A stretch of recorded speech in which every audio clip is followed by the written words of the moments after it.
മോനെ കുഞ്ഞിക്കുട്ട നമ്മുടെ ഈ തെങ്ങിന്ന് അവനോ തേങ്ങ അടിച്ചു മാറ്റുന്നുണ്ട്.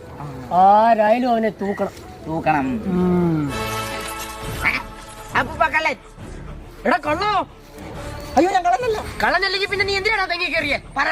അത് ഒരുത്തിന് അങ്ങോട്ട് വന്ന് ഈ തെങ്ങിന്റെ മണ്ട കയറുന്നുണ്ട്. അവനെ പിടിക്കാൻ വേണ്ടി കൂടെ കയറിയതാ. എന്നിട്ട് അവൻ എന്ത് ചെയ്യടാ? അത് മേളിൽ ചെന്നപ്പോ അവനെ കാണുന്നില്ല. അക്കോലമ്പൊക്കെ മാറ്റി വെക്കായിരുന്നോ? അതിനിടവിലും കാണുമായിരിക്കും ഇല്ലയോ? അവിടെ കുറച്ച് വെള്ളക്കും ഒരു കുരുവി കൂടെ മാത്രമേ ഉള്ളൂ. ഇവിടെ കള്ളന്മാരെ ശല്യം കുറച്ച് കൂടുതലാ. ഇടയ്ക്ക് ഇവിടെ ഒരു കണ്ണൊക്കെ വേണം. എങ്കിൽ ശരി, വിട്ടോ. അപ്പൊ ശരി എന്നാ. ശരി. അമ്മാമന്റെ കുണ്ടി എന്തോ അങ്ങായിരിക്കുന്നേ? കുണ്ടിയല്ലടാ, അത് നമ്മുടെ തേങ്ങയാടാ.